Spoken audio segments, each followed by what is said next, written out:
یہ ہے دنیا نیوز، میں ہوں وہاب حسن۔ ہیڈ لائنز آپ نے جانی۔ آغاز میں خبر یہ ہے کہ سربراہ JUI مولانا فضل الرحمان کی کراچی میں صدر مملکت آصف علی زرداری اور بلاول بھٹو سے ملاقات ہوئی۔ ان سے سوال کیا گیا کہ 27ویں ترمیم پر ووٹ دے رہے ہیں نا، جس پر مولانا فضل الرحمان نے جواب دیا کہ آئینی ترامیم کی ووٹنگ کے حوالے سے مشاورت جاری ہے۔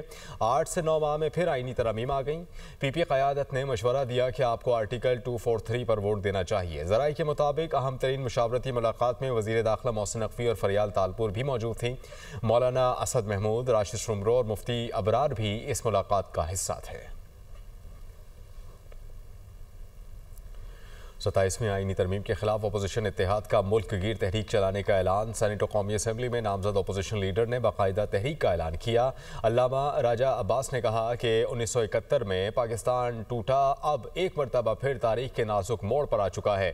محمود خان اچکزئی نے کہا کہ عوام کو کوئی نہیں مان رہا، نہ ان کو تسلیم کر رہا ہے، ہم عوام کے پاس جا رہے ہیں۔ جس طرح یہ آئین کی بنیادوں کو ہلا رہے ہیں، ہمارے پاس اس تحریک کے سوا اور کوئی چارہ نہیں۔ پاکستان 1971 کے بعد جس میں پاکستان ٹوٹ گیا تھا، اب ایک بار پھر ایک نئے خطرناک موڑ پہ کھڑا ہو چکا ہے۔ اس وقت پورے پاکستان کے عوام کی ذمہ داری ہے کہ ایسی سیاہ 27ویں آئینی ترمیم ہے، اس کے خلاف کھڑے ہوں۔ ہم سب ایک نعرہ لگائیں گے کہ اس دستور کو، صبح بے نور کو میں نہیں مانتا، میں نہیں جانتا۔ آئین پہ ہماری اپنی پارلیمنٹ حملہ آور ہے۔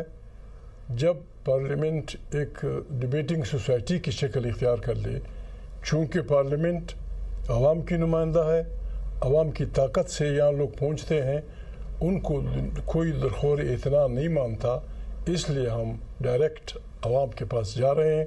گورنر پنجاب سردار سلیم حیدر خان نے کہا ہے کہ CEC میں 27ویں ترمیم کے حوالے سے فیصلے کیے گئے۔ کچھ چیزوں پر اختلاف رائے ہے جس پر ابھی مباحثہ ہونا ہے۔ پاکستان پیپلز پارٹی وفاق کے ساتھ کھڑی ہے۔ وہ کراچی میں میڈیا ٹاک کر رہے تھے۔ اس کے بعد بھی سارے پیپلز پارٹی کے قائدین جو ہیں یہاں پہ اکٹھے ہیں، اور CEC میں جو فیصلے ہوئے وہ آپ لوگوں نے دیکھا کہ اس میں بہت ساری 27ویں ترمیم میں چیزیں تھیں جن میں ڈیسیجن اتفاق رائے نہ ہو سکا، 2-3 شقوں پہ ہوا۔ ان میں پیپلز پارٹی جو ہے گورنمنٹ کے ساتھ کھڑی ہے، اور ان 3 شقوں پہ انشاءاللہ 243 پہ، اور باقی جو چیزیں ہیں وہ ابھی جیسے چیئرمین صاحب نے کہا اور CEC میں بھی ڈسکس ہوا، ڈیبیٹیبل ہے۔ اس پہ بہت ساری شقیں ہیں جن پہ ڈیبیٹ ہونی ہے، اور اس ڈیبیٹ کے بعد پھر فیصلہ ہوگا۔ کوئی جلدی نہیں ہے، 27ویں نہیں تو پھر 28ویں آ جائے گی، لیکن اس پہ ڈیبیٹ کی ضرورت ہے، اور ڈیبیٹ کے بعد اس پہ فیصلہ ہوگا۔ سینٹ سے 27ویں آئینی ترمیم کی منظوری کا معاملہ وزیر اعظم شہباز شریف نے اتحادی جماعتوں کے سینیٹرز کو مدعو کر لیا۔ ذرائع کے مطابق حکومتی و اتحادی سینیٹرز کو وزیر اعظم کی جانب سے دعوت نامے موصول۔ وزیر اعظم حکومتی و اتحادی جماعتوں کے سینیٹرز کے اعزاز میں عشائیہ دیں گے۔ وزیر اعظم کی جانب سے آج مدعو کیا گیا ہے۔ امریکی سینٹ میں وفاقی شٹ ڈاؤن ختم کرنے کے لیے مذاکرات میں پیش رفت۔ خبر ایجنسی کے مطابق قانون ساز ادارے 3 مالیاتی بل پیش کرنے کی تیاری میں ہیں۔ زراعت، فوجی تعمیرات کے پروگرام اور کانگریس کے آپشنز کے لیے فنڈنگ شامل۔ اکثریتی رہنما جان تھوک نے کہا ہے کہ حالیہ بات چیت مثبت سمت میں جا رہی ہے۔ امریکی صدر ٹرمپ نے کہا کہ عوام کو ریلیف دینے کے لیے براہ راست مالی معاونت ضروری ہے۔ ہیلتھ انشورنس سبسڈی کے لیے مختص وفاقی فنڈز کو براہ راست عوام میں تقسیم کیا جائے۔ سینٹ کو چاہیے کہ ہیلتھ انشورنس فنڈز عوام کے لیے مختص کرے، کمپنیز کے لیے نہیں۔ ادھر جنگ بندی کے باوجود جنوبی غزہ میں اسرائیلی فضائی حملے جاری ہیں۔ خان یونس اور رفح میں مکانات مسمار، شہری ہلاکتیں بڑھتی جا رہی ہیں۔ 10 اکتوبر سے اب تک اسرائیلی حملوں میں 241 فلسطینی شہید، 614 زخمی ہو چکے ہیں۔ عرب میڈیا کے مطابق امدادی کارکنان ملبے سے مزید لاشیں نکالنے میں مصروف ہیں۔ امدادی کارکنان نے ملبے سے گزشتہ حملوں میں شہید ہونے والوں کی 9 میتیں نکال لیں۔ شہداء کی مجموعی تعداد 69,169 ہو گئیں۔ 1,70,000 سے زائد فلسطینی زخمی ہیں۔ عالمی تنظیموں نے اسرائیلی اور مقامی حکام سے فوری اور بلا روک ٹوک امداد کی ترسیل کی اپیل کر دی۔ روس کے یوکرین کے توانائی نظام اور رہائشی عمارتوں پر حملے، 6 افراد ہلاک، امدادی کارروائیاں جاری۔ یوکرینی حکام کے مطابق روس نے رات بھر 450 ڈرونز اور 45 میزائل داغے۔ روسی حملوں سے توانائی انفراسٹرکچر شدید متاثر، متعدد شہروں میں بجلی منقطع۔ یوکرینی صدر زیلنسکی کا اتحادیوں سے روس پر سخت پابندیاں لگانے کا مطالبہ، کہا روس کے توانائی شعبے پر پابندیاں جنگی مالی معاونت روک سکتی ہیں۔ روس اور ایران کے درمیان سفارتی اور تجارتی تعلقات مضبوط ہونے لگے۔ روس سے پہلی مال بردار ٹرین قازقستان اور ترکمانستان کے راستے ایران پہنچ چکی، جبکہ 62 کنٹینرز پر مشتمل ٹرین میں کاغذ اور متعلقہ مصنوعات موجود ہیں۔ ٹرین 10 روز کا سفر کر کے ایران کی شادر جائے بندرگاہ پہنچی۔ ایرانی حکام نے کہا کہ ایران کے روس کے ساتھ تجارت کے لیے نئے مواقع پیدا ہوتے ہیں۔ شمالی اور جنوبی ٹرانسپورٹ کوریڈور کے ذریعے ایران کی اہمیت بڑھے گی۔ علاقائی تعاون اور تجارتی سہولت کے حوالے سے یہ تاریخی پیش رفت ہے۔ ٹرین کے ذریعے ایران سے عراق اور دیگر پڑوسی ممالک میں مصنوعات بھیجی جائیں گی۔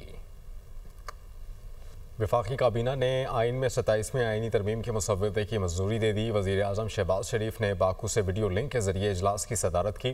کابینہ کے تمام ارکان اور اتحادی جماعتوں کا شکریہ ادا کیا۔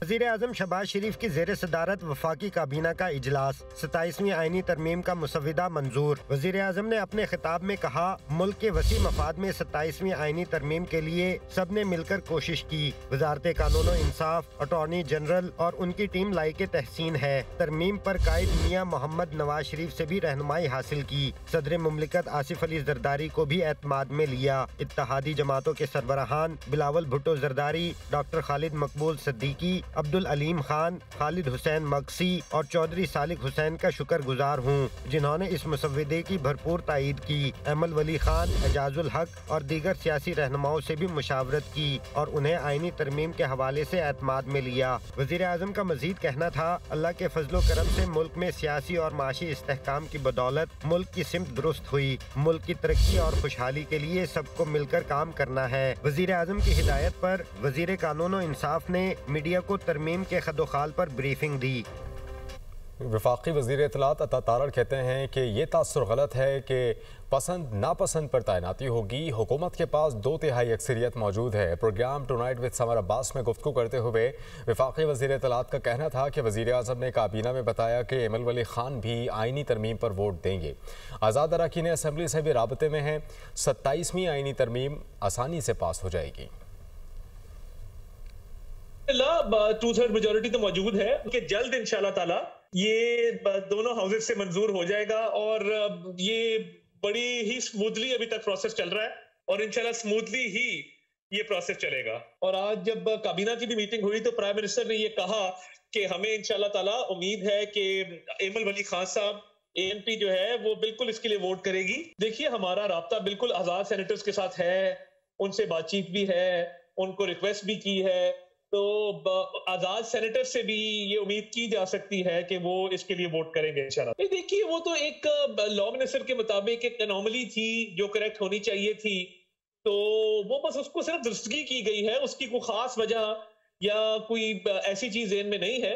بٹ آبویسلی جب آپ ایک دفعہ چیزوں کو امینڈ کرتے ہیں تو اس کے اندر یہ ضروری ہوتا ہے کہ کنسسٹنسی آئے، تو وہ رول آف کنسسٹنسی کے تحت کیا گیا ہے۔ تو پرائم منسٹر کے خلاف کوئی پینڈنگ کیس نہیں ہے، یہ قطعاً ہینڈ پک والا سسٹم نہیں ہے۔ یہ تاثر غلط ہے کہ خدا نخواستہ کوئی ہینڈ پک معاملہ جو ہے وہ کیا جا رہا ہے۔ کوئی پسند ناپسند کا تو سوال ہی پیدا نہیں ہوتا۔ نہیں، یہ تو خرچہ تو سے کوئی نہیں ہوگا کہ اگر وہ 5 سے 7 ہوگی، یہ صوبوں کے لیے کیا گیا ہے، اسپیشلی بلوچستان اور KP کے لیے۔ گورنر سندھ کا یوتھ پروگرام لانچ کرنے کا اعلان۔ کراچی کی قسمت کا فیصلہ امیر نہیں غریب کریں گے۔ MQM کے وزیر سرجانی میں یونیورسٹی اور اسپتال بنائیں۔ ترقیاتی اسکیموں میں کرپشن برداشت نہیں ہوگی۔ گورنر کامران ٹیسوری کا کراچی کے علاقے سرجانی میں جلسے سے خطاب۔ فاروق ستار نے کہا کہ صوبے کی جانب سے کراچی اور حیدرآباد کے ساتھ سوتیلی ماں جیسا سلوک ہوا۔ 40 ارب روپے کا پیکج MQM اور گورنر کی وجہ سے ملا۔ بلدیاتی اختیارات کا معاملہ 27ویں آئینی ترمیم میں شامل ہوگا۔